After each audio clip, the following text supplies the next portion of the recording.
म्हणजे जगाच्या नकाशावर असे काही संघर्ष आहेत जे अचानक निर्माण झाले नाहीत. ते अनेक दशकांच्या अविश्वासातून, राजकीय खेळीतून आणि शक्ती प्रदर्शनातून हळूहळू तयार झाले. अमेरिका आणि इराणमधील संघर्ष ही त्याच प्रकारची एक गोष्ट आहे. 20व्या शतकाच्या मध्यापासून सुरू झालेला हा तणाव आज 2026 मध्ये अशा टप्प्यावर पोहोचलाय जिथे एक छोटी ठिणगी ही मोठ्या युद्धाचा भडका उडवू शकते. या सगळ्या तणावाला आणखी धोकादायक वळण आता मिळालंय. इस्रायलने इराणची राजधानी तेहरानसह अनेक महत्वाच्या शहरांवर हवाई हल्ले केले. भारतीय वेळेनुसार शनिवारी सकाळी तेहरानमध्ये अचानक स्फोटांचे आवाज घुमू लागले, हवाई हल्ल्याचे सायरन वाजू लागले आणि काही मिनिटातच सबंध शहरात भीतीचं वातावरण पसरलं. या हल्ल्यांमध्ये इराणच्या गुप्तचर मंत्रालयाच्या इमारती, संरक्षण मंत्रालयाचे काही भाग, इराणी अणुऊर्जा संघटनेशी संबंधित काही ठिकाणं आणि अगदी सर्वोच्च नेते अयतुल्ला अली खामेनी यांच्या कार्यालयाजवळील परिसरालाही लक्ष करण्यात आल्याची माहिती समोर आली आहे. या हल्ल्यानंतर इराणने इस्रायलवर प्रत्युत्तरात्मक हल्ले देखील सुरू केले आहेत. मीडिया रिपोर्ट्सनुसार इराणने प्रत्युत्तर म्हणून सुमारे 400 क्षेपणास्त्र दागले आहेत.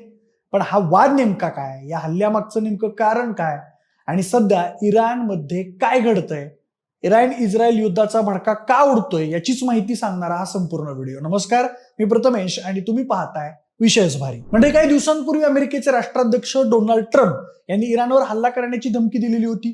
त्यानंतर आंतरराष्ट्रीय स्तरावर वातावरण चांगलंच तापलं होतं, कारण अमेरिकेनं इराणवर हल्ला केला तर तो तिसऱ्या महायुद्धाला निमंत्रण ठरू शकतो. आधीच अमेरिकेच्या सैन्यानं इराणला चोहोबाजूंनी वेढलं असल्याची चर्चा आहे. दरम्यान शुक्रवारी अमेरिकेनं आपल्या नागरिकांना तात्काळ इस्रायल सोडण्याचा सल्लाही दिला होता. पण या वादाची सुरुवात कुठून झाली तर इराण आणि अमेरिका यांच्यात सुरू असलेल्या अणु कराराच्या चर्चेत बॅलिस्टिक क्षेपणास्त्र कार्यक्रम हा सर्वात मोठा वादाचा मुद्दा ठरला. इराण या मुद्द्यावर कोणतीही तडजोड करण्यास तयार नसून त्यानं याला आपली रेड लाईन घोषित केली आहे. इराणचं म्हणणं आहे की त्याचा बॅलिस्टिक क्षेपणास्त्र कार्यक्रम हा पूर्णपणे संरक्षणासाठी आवश्यक आहे, कारण जून 2025 मध्ये इस्रायल आणि अमेरिकेनं इराणच्या अणुस्थळांवर हल्ला केलेला होता. तेव्हा याच क्षेपणास्त्रांनी इराणचं संरक्षण केलं होतं असा दावा इराणनं केलाय. परिणामी इराणी अधिकाऱ्यांनी स्पष्टपणे सांगितलं की क्षेपणास्त्र कार्यक्रमावर कोणतीही चर्चा होणार नाही. इराणची संरक्षण क्षमता आहे आणि ती सोडणं म्हणजे स्वतःला कमकुवत करणं आहे. त्यामुळे इराणनं स्पष्ट केलंय की चर्चा केवळ अणु कार्यक्रमापुरती मर्यादित राहील, क्षेपणास्त्र कार्यक्रम आणि प्रादेशिक गटांवर नाही. आणि या सगळ्या तणावाचा परिणाम म्हणून आता इस्रायल आणि अमेरिका यांनी थेट इराणवर हल्ला केल्याची धक्कादायक माहिती समोर येते. इराणची राजधानी तेहरानमध्ये अनेक ठिकाणी जोरदार स्फोट झालेत. मीडिया रिपोर्ट्सनुसार इराणचे सर्वोच्च नेते अली खामेनी यांच्या कार्यालयाजवळही हल्ला करण्यात आल्याची माहिती सध्या समोर आली आहे. तेहरानवर किमान 3 हवाई हल्ले झाल्याचं सांगितलं जात आहे. त्यामुळे संपूर्ण शहरात भीती आणि तणावाचं वातावरण निर्माण झालंय. दरम्यान इस्रायलने आधीच आपल्या नागरिकांना इराणकडून होणाऱ्या संभाव्य क्षेपणास्त्र हल्ल्यांबाबत सतर्कतेचा इशारा दिलेला होता. शनिवारी सकाळी इस्रायलच्या लष्करानं म्हणजेच इस्रायल डिफेन्स फोर्सेसने अचानक इराणवर कारवाई सुरू केली. इराणी माध्यमांनी दिलेल्या माहितीनुसार हल्ल्यावेळी तेहरानमध्ये सलग स्फोटांचे आवाज ऐकू येऊ लागले, ज्यामुळे नागरिकांमध्ये भीतीचं वातावरण पसरलं. या कारवाई दरम्यान इस्रायली लष्कराने आपल्या देशातल्या नागरिकांना तात्काळ राष्ट्रीय इशारा जारी करत सुरक्षित ठिकाणी राहण्याच्या सूचना दिल्या. इस्रायलवरून इराणकडून क्षेपणास्त्र हल्ला होण्याची शक्यता लक्षात घेता हा इशारा देण्यात आल्याचं लष्कराने स्पष्ट केलंय. त्यामुळे आता मध्य पूर्वेत युद्धाचा धोका अधिकच गंभीर बनला असून पुढील काही दिवस परिस्थिती आणखी चिघळण्याची शक्यता व्यक्त केली जाते. दरम्यान इस्रायल आणि अमेरिका यांनी इराणवर हल्ला केल्यानंतर सध्या जगभरात तणावाची गंभीर परिस्थिती निर्माण झाली आहे. इस्रायलने या कारवाईला इम्प्रेसिव्ह स्ट्राईक असं नाव दिलं असून ही अत्यंत नियोजित आणि अचूक लष्करी मोहीम असल्याचा दावा केलाय. मिळालेल्या माहितीनुसार इराणची राजधानी तेहरान तसेच इस्फहान, कोम आणि खुर्रमाबाद या महत्वाच्या शहरांसह इतर काही ठिकाणी हवाई हल्ले करण्यात आले.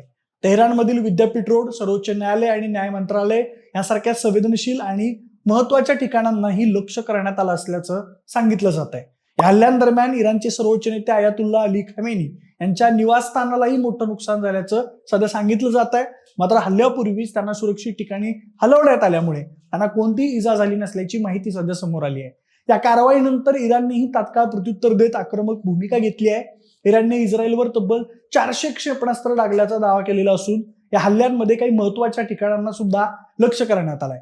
इस्रायलनेही इराणकडून क्षेपणास्त्र हल्ले झाल्याचे मान्य केले असून त्यांना हवेतच नष्ट करण्यासाठी त्यांच्या हवाई संरक्षण प्रणालीकडून प्रयत्न सुरू आहेत.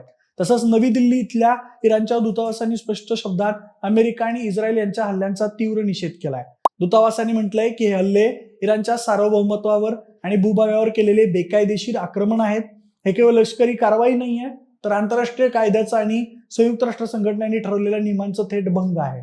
इराणच्या दूतावासाने आपल्या निवेदनात असंही स्पष्ट केलंय की या हल्ल्यांमुळे हे दिसून येतं की हल्ला करणाऱ्या देशांना जागतिक शांतता, स्थिरता आणि सुरक्षिततेची कोणतीही पर्वा राहिलेली नाहीये. इराणने ठामपणे सांगितलंय की प्रत्येक स्वतंत्र देशाला आपल्या सीमांचं आणि नागरिकांचं संरक्षण करण्याचा पूर्णपणे अधिकार आहे आणि जर त्यांच्या देशावर हल्ला झाला तर त्याला योग्य आणि ठोस प्रत्युत्तर देणं हा त्यांचा अधिकार आहे. याचबरोबर इराणने जगातील सर्व स्वतंत्र आणि सार्वभौम देशांना आवाहन केलंय की त्यांनी या हल्ल्याचा निषेध करावा आणि आंतरराष्ट्रीय कायद्याचा तसेच प्रत्येक देशाच्या सार्वभौमत्वाचा आदर करावा. आता या सगळ्या घडामोडींमुळे एक मोठा प्रश्न निर्माण झालाय की जगातील इतर शक्तिशाली देश यावर नेमकी काय भूमिका घेणार? ते शांततेसाठी पुढाकार घेणार की एखाद्याच्या बाजूने उभं राहणार? कारण सध्याची परिस्थिती पाहता हा संघर्ष केवळ 2 किंवा 3 देशांपुरता मर्यादित राहील की याचं रूपांतर आणखी मोठ्या जागतिक युद्धात होईल याबद्दल जगभरात चर्चा सुरू झाली आहे. काही तज्ज्ञ तर याला तिसऱ्या महायुद्धाची संभाव्य ठिणगी देखील मानत आहेत. त्यामुळे पुढील काही दिवसात होणाऱ्या प्रत्येक हालचालींकडे सबंध जगाचं लक्ष लागलंय. पण दोन्ही देशांनी आक्रमक भूमिका घेतल्यामुळे सध्या मध्य पूर्वेत मोठ्या युद्धाचा धोका निर्माण झालाय. बाकी या संपूर्ण घडामोडींबद्दल तुम्हाला काय वाटतं? इराण इस्रायल युद्ध हे खरंच तिसऱ्या महायुद्धाची नांदी आहे का? आम्हाला कमेंट बॉक्समध्ये नक्की सांगा आणि सोबतच आपल्या विशेष भारीच्या YouTube चॅनलला सबस्क्राईब करायला अजिबात विसरू नका. धन्यवाद.